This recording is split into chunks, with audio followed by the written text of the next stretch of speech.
ची शक्यता 3 दिवस पावसाचा हवामान विभागाचा इशारा। दक्षिण कोकणात मेघगर्जना होण्याची शक्यता। मुंबईतही हलक्या पावसाची शक्यता। पंढरपूरच्या विठ्ठल रखुमाई मंदिरात चैत्री यात्रेचा उत्साह। राज्याच्या कानाकोपऱ्यातून भाविक चैत्री यात्रेसाठी पंढरपुरात। भाविकांच्या सुरक्षेसाठी मोठा पोलीस बंदोबस्त।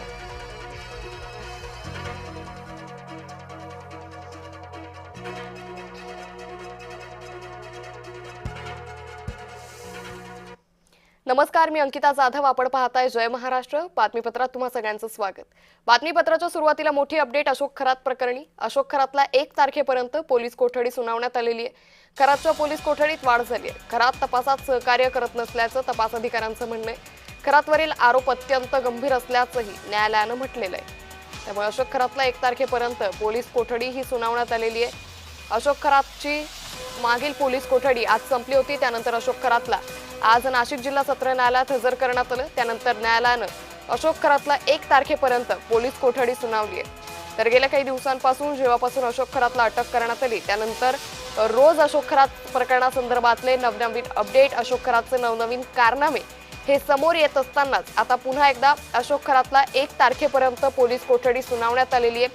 आता या दरम्यान अशोक खरातकडून कशा पद्धतीनं तपासात गोष्टी उलगडल्या जातात, त्याचबरोबर आणखी काही नवे कारनामे अशोक खरात संदर्भातले समोर येतात का हेही पाहणं तितकंच महत्त्वाचं ठरणार आहे। मात्र गेल्या काही दिवसांच्या तपासामध्ये खरात सहकार्य करत नसल्याचं तपास अधिकाऱ्यांचं म्हणणं आहे। या संदर्भात अधिक माहिती घेऊयात आमचे प्रतिनिधी किरण गोटूर यांच्याकडून। किरण, अशोक खरातच्या पोलीस कोठडीत वाढ करण्यात आली आहे, कशा पद्धतीने युक्तिवाद झाला?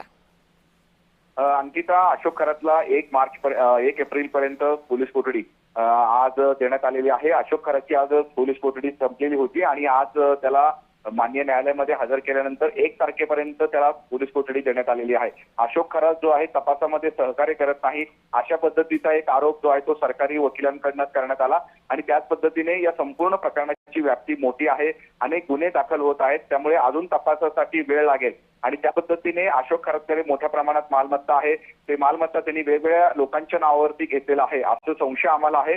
त्यामुळे अजून तपासासाठी वेळ लागेल अशा पद्धतीचा युक्तिवाद जो आहे तो सरकारी वकिलांकडून करण्यात आला आणि त्यानंतर माननीय न्यायालयाने अशोक खरातला 1 तारखेपर्यंत पोलीस कोठडी दिलेली आहे। त्यामुळे अजून 3 दिवस जे आहे ते आता एकूणच एसआयटीला तपासासाठी वेळ मिळालेला आहे। त्यामुळे अजून यामध्ये या संपूर्ण तपासामध्ये काय काय माहिती समोर येतं हे बघणं महत्त्वाचं आहे। निश्चित। मात्र किरण, ज्या पद्धतीने आपण पाहिलं की तपास अधिकाऱ्यांचं असं म्हणणं आहे की खरात तपासात सहकार्य करत नाहीये।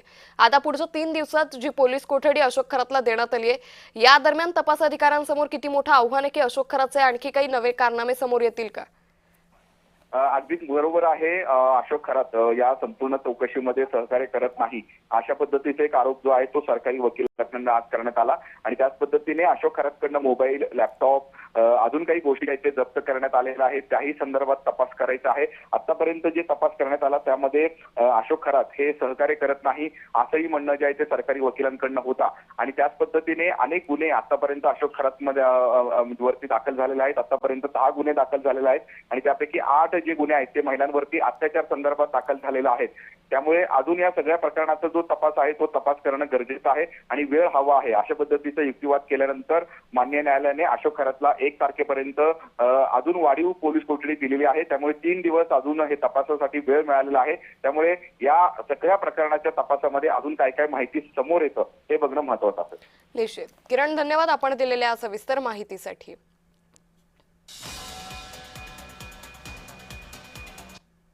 खरात प्रकरणी रुपाली चाकणकरांची चौकशी होणार आहे। एसआयटीनं समन्स बजावल्याची सूत्रांची माहिती आहे। शिवनिका संस्थेच्या सर्व आजी